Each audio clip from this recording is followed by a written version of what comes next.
नमस्कार, मैं हूं अश्विनी कुमार मिश्र। भारत न केवल दुनिया का सबसे बड़ा लोकतंत्र है बल्कि लोकतंत्र की जननी भी है। प्राचीन भारत में लोकतंत्र और गणतंत्र के आद्य रूपों के अस्तित्व के प्रमाण हैं। ये उल्लेख हमारे वेदों में मिलते हैं।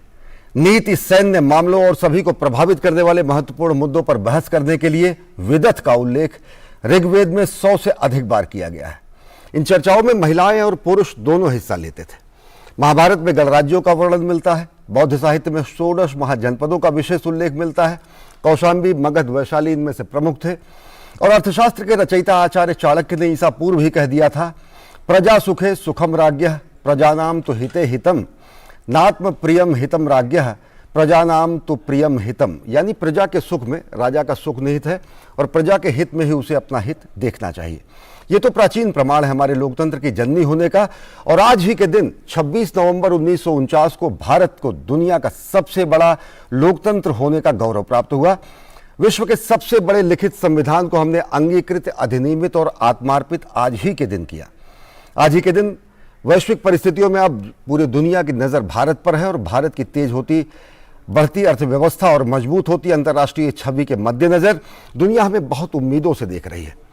प्रधानमंत्री नरेंद्र मोदी ने आज विशेष कार्यक्रम को संबोधित किया और उन्होंने कहा कि युवाओं को संवैधानिक मूल्यों के साथ साथ इस बात पर भी ध्यान देना चाहिए कि संविधान बनने की प्रक्रिया क्या कुछ रही।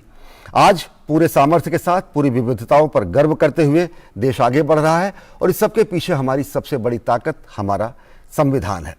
तो आइए देखते हैं कि क्या कुछ प्रधानमंत्री नरेंद्र मोदी ने संविधान दिवस को संबोधित करते हुए कहा।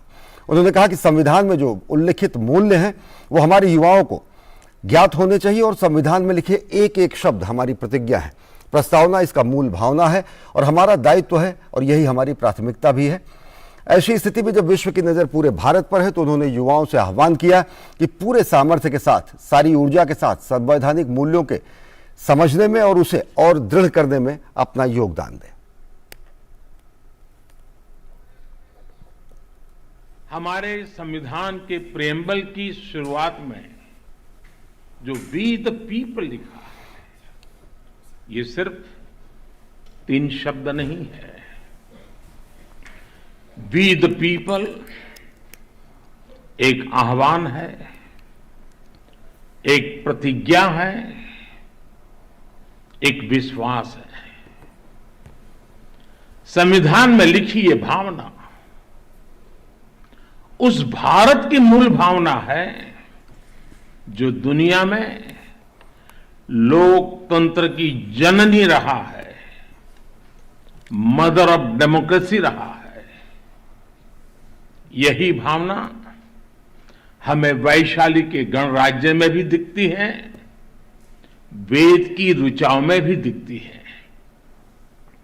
महाभारत में भी कहा गया है, लोकरंजनम एव अत्र राज्ञाः धर्मः सनातनः सत्यस्य रक्षणं चैव व्यवहारस्य चार्जवम्। अर्थात लोक को यानी नागरिकों को सुखी रखना, सच्चाई के साथ खड़े होना और सरल व्यवहार, यही राज्य का व्यवहार होना चाहिए। आधुनिक संदर्भ में भारत के संविधान ने देश की इन सभी सांस्कृतिक और नैतिक भावनाओं को समाहित किया हुआ है। प्रधानमंत्री नरेंद्र मोदी ने कहा कि आजादी का अमृतकाल हमारा कर्तव्य काल भी है और ये जरूरी है कि हमारी युवा पीढ़ी संवैधानिक मूल्यों के साथ साथ संविधान बनने की प्रक्रिया को भी समझे।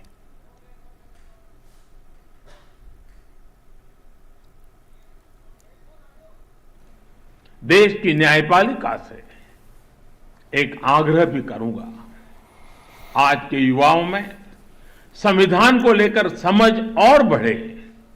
इसके लिए ये जरूरी है वो संवैधानिक विषयों पर डिबेट्स और डिस्कशंस का हिस्सा बने।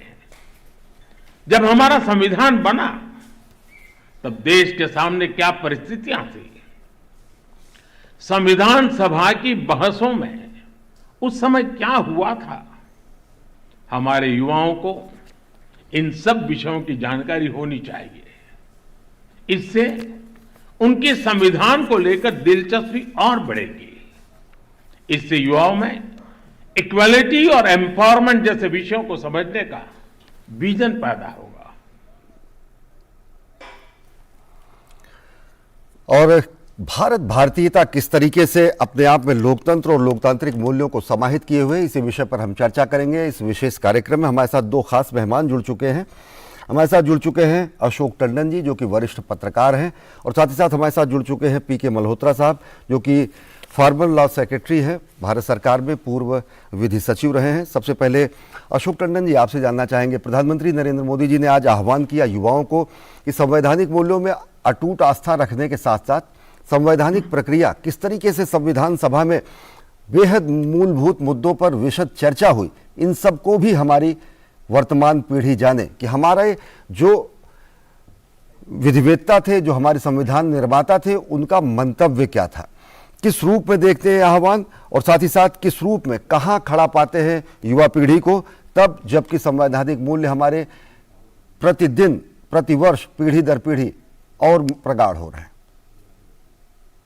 2015 में जब प्रधानमंत्री नरेंद्र मोदी ने संविधान दिवस मनाने का एक निर्णय लिया था, उस समय भी मंशा यही थी कि संविधान हमारा केवल एक पुस्तक नहीं है, वो संविधान भारत के लोकतंत्र की, संसदीय लोकतंत्र की और हमारे गणराज्य की आत्मा है। और उस पर अगर नई पीढ़ी उसका मनन नहीं करेगी तो उसकी जो एक आस्था है उसके प्रति, वो भी समाज में कम होती जाएगी। और इसलिए लगातार हर वर्ष संविधान दिवस जिस प्रकार से मनाया जा रहा है, और उसमें देखिए आज ये कार्यक्रम सुप्रीम कोर्ट में हुआ, तो कहीं पहली बार एग्जीक्यूटिव और न्यायपालिका ये एक जगह इकट्ठे हुए। ये अपने आप में संयोग बहुत ही सुखद है कि आज एक मंच पर भारत के मुख्य न्यायाधीश और प्रधानमंत्री, कानून मंत्री, ये एक मंच पर आते हैं और आपस में विचार साझा करते हैं। यही भावना थी संविधान दिवस मनाने के पीछे कि हम संविधान किन परिस्थितियों में बना और उसकी जो प्रक्रिया थी, ये पीढ़ी दर पीढ़ी भी हमें नई पीढ़ी को बताते रहना पड़ेगा। और इसीलिए ये लगातार कार्यक्रम किया जा रहा है।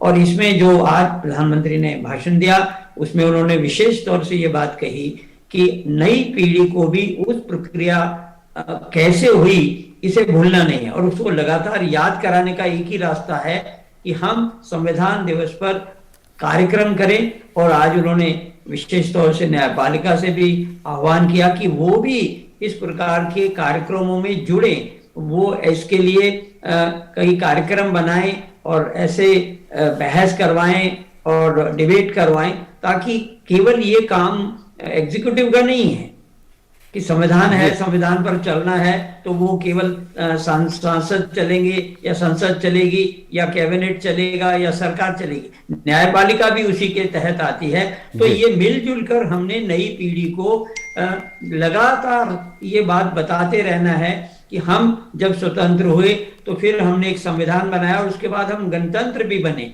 ये सब चीजें आज कितनी एकदम सामयिक हैं, ये देखने को मिलता है। और उसी के लिए जिस प्रकार का हमने लोकतंत्र बना लिया है, परिपक्व लोकतंत्र है, आज जितने भी विकासशील देश हैं लोकतांत्रिक, वो भारत की ओर देखते हैं। बहुत उम्मीद से देख रहे हैं। हमारे साथ विविधता के बावजूद भी लोकतंत्र पर आस्था रखे हुए अपने संसदीय लोकतंत्र के लिए एक नई ऊंचाई जिस प्रकार से वो हासिल कर रहा है, ये एक मिसाल कायम करता है दुनिया के सामने, पूरी दुनिया के सामने। हमारे साथ पीके मल्होत्रा साहब हैं, जो कि फॉर्मल लॉ सेक्रेटरी रहे हैं। पीके मल्होत्रा साहब, आपसे जानना चाहेंगे कि जिस तरीके से हमारा दुनिया का सबसे बड़ा लिखित संविधान है, जिस तरीके से आज ही के दिन हमने 1949 में इसे अंगीकृत, अधिनियमित और आत्मार्पित किया, प्रधानमंत्री जी का यह आह्वान कि युवा पीढ़ी उस संविधान निर्माण प्रक्रिया के दौरान संविधान सभा के हमारे जो मनीषी थे, जो हमारे स्वतंत्रता संग्राम सेनानी थे, उनके मंतव्य को भी समझें। अगर देखें तो जिस तरीके से विविधता रही है, भाषाई विविधता रही, भौगोलिक विविधता रही है, उसके बाद एक ऐसा दस्तावेज जो विविधता के साथ सबको एकता के सूत्र में पिरो कर रखे हुए है। सबसे पहले तो मैं दूरदर्शन के माध्यम से अपने दर्शकों को संविधान दिवस की शुभकामनाएं देना चाहूंगा। और संविधान, जैसा कि टंडन जी ने भी कहा, देश की आत्मा है, क्योंकि सरकार के तीनों अंग अपनी सभी शक्तियां, चाहे वो एग्जीक्यूटिव है, चाहे लेजिस्लेचर है, चाहे जुडिशरी है, अपनी सभी शक्तियां जो हैं संविधान के जो विविध प्रावधान हैं उनसे प्राप्त करती हैं। और ये ड्यूटी बन जाती है तीनों ऑर्गन जो गवर्नमेंट की हैं कि वो अपनी शक्तियों का प्रयोग जिस तरह संविधान में प्रावधान किए गए हैं उसके हिसाब से करें। न केवल ये भी देखना है कि हमारे जो मौलिक अधिकार हैं उनका प्रोटेक्शन भी जो है संविधान के द्वारा दिया गया है, और न्यायपालिका की ये ड्यूटी दी गई है कि वो देखे कि बाकी दोनों अंग जब वो कार्य करते हैं तो मौलिक अधिकारों की रक्षा हो। और इसके साथ साथ लेजिस्लेचर के ऊपर एक ड्यूटी भी लगाई गई है जो पार्ट 4 है कॉन्स्टिट्यूशन का, जिसमें नीति निर्देशक तत्व दिए गए हैं, उनके माध्यम से ये भी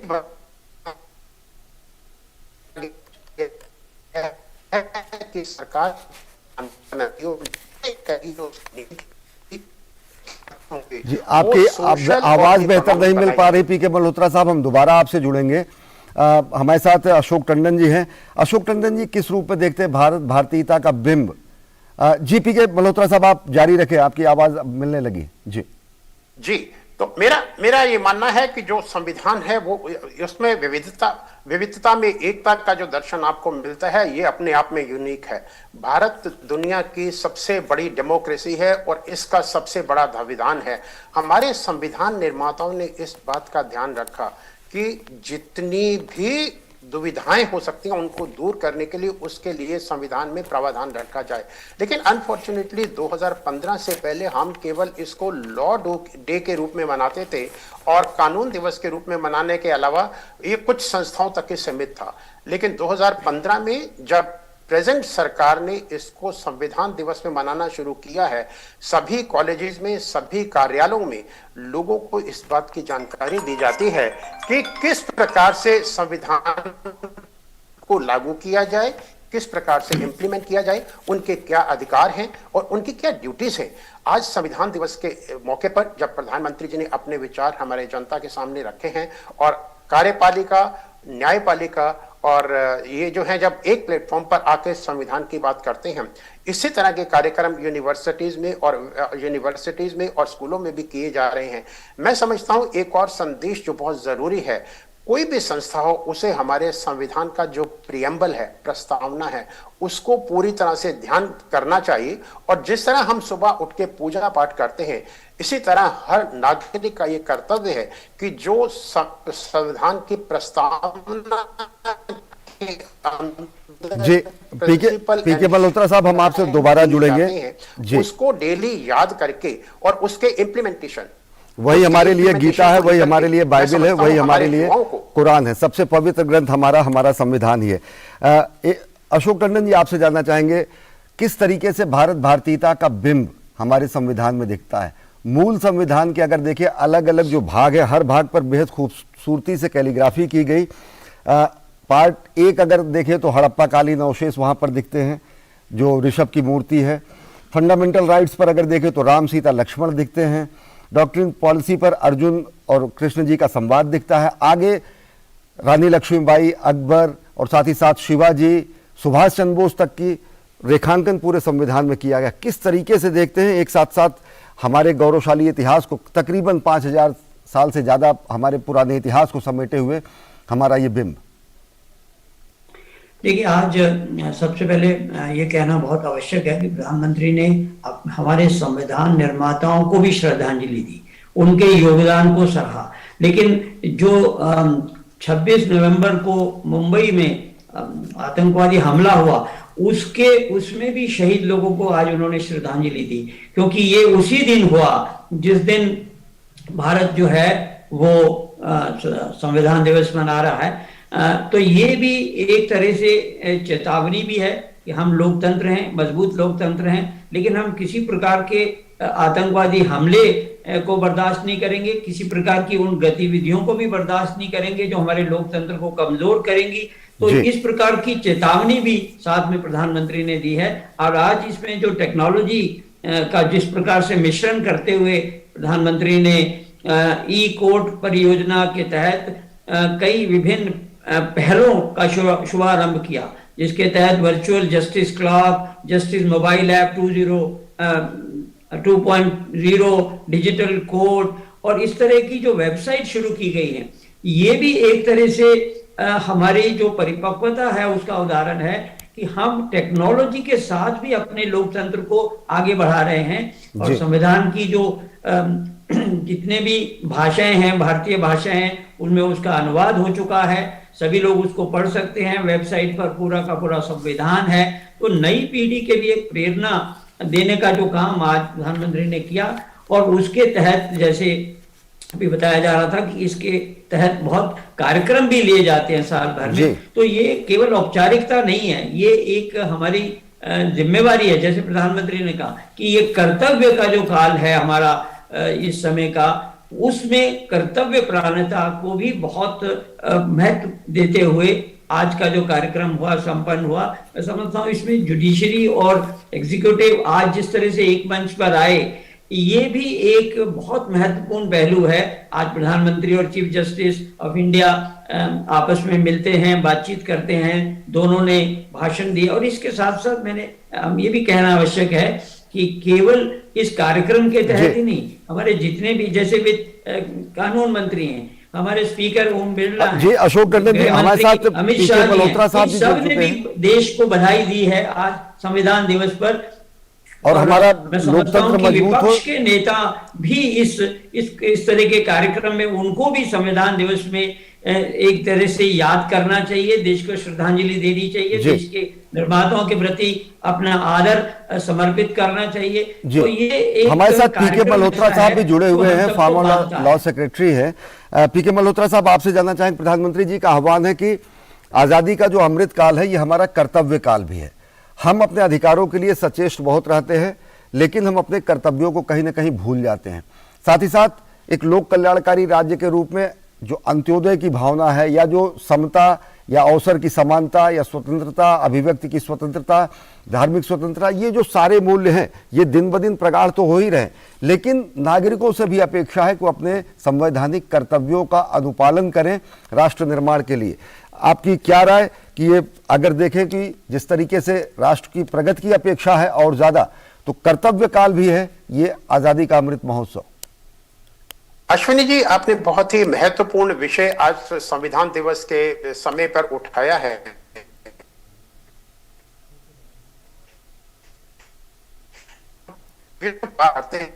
संविधान बनाया गया था तो हमारी फंडामेंटल ड्यूटीज 42nd अमेंडमेंट के साथ 1976 में किया गया। मैं समझता हूं ये हमारे नागरिकों का एक ड्यूटी बनती है कि जब वो अपने अधिकारों की बात करते हैं तो संविधान के द्वारा जो हमारी फंडामेंटल ड्यूटीज प्रेस्क्राइब की गई हैं उसका भी आह्वान करें। ये केवल नागरिकों के लिए नहीं है, मैं समझता हूं आज हमें यह भी संदेश देना बहुत जरूरी है, जैसा कि प्रधानमंत्री जी ने कहा कि संविधान निर्माताओं ने संविधान को बनाते हुए हर आर्टिकल के ऊपर बहुत चर्चा के साथ में उसको किया कि उनकी मंशा क्या है इस आर्टिकल को।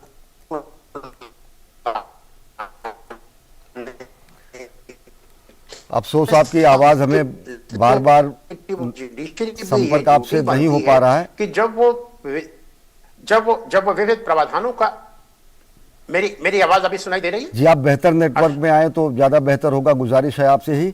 और अशोक टंडन जी, आपसे जानना चाहेंगे कि जब हम कर्तव्य की बात करते हैं, अधिकारों को लेकर हम सचेष्ट रहते हैं, लेकिन नागरिक कर्तव्य बोध, संवैधानिक कर्तव्यों के लिए भी प्राण प्रण से जुटे, जो प्रधानमंत्री नरेंद्र मोदी के जो पंच प्रण है या फिर जो राष्ट्र निर्माण के संकल्प हैं, कर्तव्य बोध भी बेहद आवश्यक। अशोक टंडन, जैसे प्रधानमंत्री ने कहा कि क्योंकि हम मदर ऑफ डेमोक्रेसी के रूप में अपने आदर्शों और संविधान की भावना को मजबूत कर रहे हैं, आज महिला सशक्तिकरण हो रहा है, सामान्य मानवों के लिए आज कानून को सरल किया जा रहा है, समय से न्याय के लिए हमारी न्यायिक प्रणाली के लिए कई कदम उठाए जा रहे हैं। इन सब प्रयासों के लिए प्रधानमंत्री ने देशवासियों को भी एक बधाई दी और साथ साथ न्यायपालिका के भी कार्य की सराहना की और ये भी कहा कि हम अपने कर्तव्य पथ पर चलते हुए हम देश के विकास की नई ऊंचाइयों पर ले जा रहे हैं और ये इसके चलते भारत में आज हमें नए अवसर भी मिल रहे हैं। कैसे हम अपने लोकतंत्र को मजबूत कर रहे हैं, जिस प्रकार से समाज के अन्य सभी वर्गों के उत्थान के लिए योजनाएं बना रही हैं, गरीब कल्याण के लिए, किसानों के लिए, मजदूरों के लिए, ये सभी चीजें मिलकर ही भारत के संसदीय लोकतंत्र को और मजबूत कर रही हैं। और ये सब हम संविधान के दायरे में रहकर कर रहे हैं। ये बहुत बड़ी उपलब्धि है। जी, पीके मल्होत्रा साहब, आपसे जानना चाहेंगे, प्रधानमंत्री जी ने कहा कि हम उन संवैधानिक प्रक्रिया और मंतव्य को भी समझें जो संविधान सभा के हमारे मनीषियों और साथ ही साथ स्वतंत्रता सेनानियों के रहे। एक जिक्र करना चाहूंगा, जब राजभाषा और राष्ट्रभाषा की बात आई तो बहुत कम लोग जानते होंगे, दर्शक की नजरुद्दीन अहमद साहब ने सबसे ज्यादा पैरोकारी की कि संस्कृत को राजभाषा, राष्ट्रभाषा के रूप में दर्जा दिया जाए। लक्ष्मीकांत मैत्र जी ने 12-13 सितंबर को 1949 में आई इस विषय पर जो चर्चा हो रही थी संविधान सभा में, उन्होंने एक संशोधन प्रस्ताव भी रखा। आरबी धुलेकर, डॉक्टर श्यामा प्रसाद मुखर्जी, अनेक मनीषियों ने उस समय इस बात का पुरजोर समर्थन किया। खैर, बगैर किसी भी तरीके के अंतिम जो निर्णय रहा वो संविधान सभा का, वो शिरोधार्य है आज तक सबको। किस रूप में देखते हैं कि हमारी जो सांस्कृतिक जड़ें हैं, जो हमारे सांस्कृतिक मूल्य हैं, जो हमारे सनातन शाश्वत मूल्य हैं, वो भी लोकतंत्र के मूल मूल्यों में देखते हैं? भ्रातृता, समता, ममता, समत्व, ममत्व, अवसर की समानता, या फिर ऋग्वैदिक काल में ही जो महिलाओं का भी इस तरीके से सम्मिलित होकर राजनिर्णयों में सम्मिलित होना, ये किस प्रकार का है कि आज भले ही दुनिया देखे कि नए मूल्य हैं, लेकिन इसके बीज हमारे पुरातन संस्कृति में है? मल्होत्रा साहब, हमारा देश विविधता में एक है, और इस उदाहरण की अगर हम बात करें तो जो आपने लैंग्वेजेस की बात की, संविधान सभा में इस पर विशेष रूप से चर्चा की गई, और चर्चा के बाद ये निर्णय लिया कि अभी वो स्थिति नहीं आई है कि इधर ही हमारी क्या क्या भाषाएं होंगी, उसके बारे में जिक्र किया गया। भाषाओं के अलावा अगर हम एकता की बात करें तो मैं, जैसा कि मैंने बताया कि संविधान सभा की डिबेट आज भी जो होती है, किसी भी कानून की जब इंटरप्रिटेशन करनी होती है या संविधान की इंटरप्रिटेशन करनी होती है, तो संविधान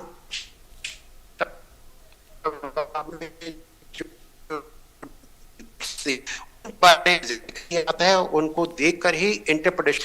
आज समय आ गया है कि हम इस बात का ध्यान रखें, जैसा कि प्रधानमंत्री जी ने कहा कि जब भी कोई नया कानून बनाया जाता है, उस कानून को बनाते हुए भी उस पर प्रॉपर डिबेट पार्लियामेंट के अंदर होनी चाहिए। यही संविधान की भी मंशा है और यही संविधान सभा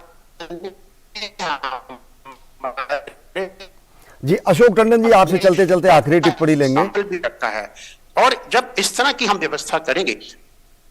जी, अशोक टंडन जी, आखिरी टिप्पणी चलते चलते आपसे लेंगे कि किस रूप में देखते हैं आजादी का अमृत काल में और यह आह्वान प्रधानमंत्री का, और साथ ही साथ युवाओं का अपना कर्तव्य, संवैधानिक मूल्यों के प्रति दृढ़ता और गौरवशाली अतीत से सीख लेते हुए भविष्य के पथ निर्माण करने का कार्य। बिल्कुल, प्रधानमंत्री ने कहा कि संविधान सभा में 15 महिलाएं थी और उनका बहुत ही महत्वपूर्ण योगदान था, लेकिन उनके योगदान की चर्चा बहुत कम होती है। उसकी चर्चा होनी चाहिए, क्योंकि हम आज महिला सशक्तिकरण के दौर में हैं, और जिस प्रकार की भी सरकार की नीतियां हैं उसमें महिला सशक्तिकरण हो रहा है। इसमें प्रधान न्यायाधीश ने भी डीवाई चंद्रचूड़ ने भी एक बहुत महत्वपूर्ण बात कही। उन्होंने कहा कि संविधान का निर्माण लगातार चलने वाली प्रक्रिया है। ये आवश्यक है कि न्यायपालिका लोगों तक पहुंचे और लोगों से उस तक पहुंचने की जो अपेक्षा ना करे कि लोग ही न्यायपालिका में आए, न्यायपालिका को भी लोगों तक पहुंचे, डोर स्टेप तक जुडिशियल मैकेनिज्म पहुंचना चाहिए। और इसी तरह से उन्होंने कहा कि मेरा दायित्व है कि मैं हाशिए पर मौजूद लोगों के लिए न्याय सुलभ कराने का इंतजाम करूं। ये मुख्य न्यायाधीश अपनी जिम्मेवारी मान रहे हैं। मैं समझता हूं ये एक बहुत महत्वपूर्ण आज संयोग था कि एक तरफ प्रधानमंत्री अपनी सरकार की जिम्मेवारी की बात कर रहे हैं और दूसरी तरफ जो है मुख्य न्यायाधीश अपनी न्यायपालिका की जिम्मेवारी की भी बात कर रहे हैं, लोगों के प्रति, जनता के प्रति। जी, बहुत बहुत शुक्रिया अशोक टंडन जी, बहुत बहुत शुक्रिया पीके मल्होत्रा साहब हमसे जुड़ने के लिए और विस्तार से जानकारी देने के लिए। तो आज संविधान दिवस के मौके पर एक बार फिर प्रतिज्ञा लेने का समय है कि संपूर्ण प्रभुत्व संपन्न लोकतंत्रात्मक गणराज्य के रूप में और साथ ही साथ अपने संवैधानिक मूल्यों को आत्मसात करते हुए, अपने गौरवशाली अतीत को समझते हुए और साथ ही साथ एक सबल राष्ट्र के निर्माण में लोगों के धर्म, उपासना, प्रतिष्ठा, अवसर और समता और साथ ही साथ भ्रातृता के भाव को और गाढ़ा करने के लिए, राष्ट्र की एकता और अखंडता को और ज़्यादा मजबूत करने के लिए हम सब एक बार प्राण प्रण से अपने संवैधानिक मूल्यों में, संवैधानिक उपबंधों में, संवैधानिक नियमों में अपने को आबद्ध करते हुए अपने कर्तव्यों का भी हम समझें, अपने कर्तव्यों को भी आत्मसात करें और एक सबल सशक्त राष्ट्र के निर्माण में अपना भी अंशदान करें। तो इस विशेष कार्यक्रम में फिलहाल इतना ही। देश और दुनिया की ताज़ा तरीन खबरों के लिए देखते रहिए डीडी न्यूज़। नमस्कार।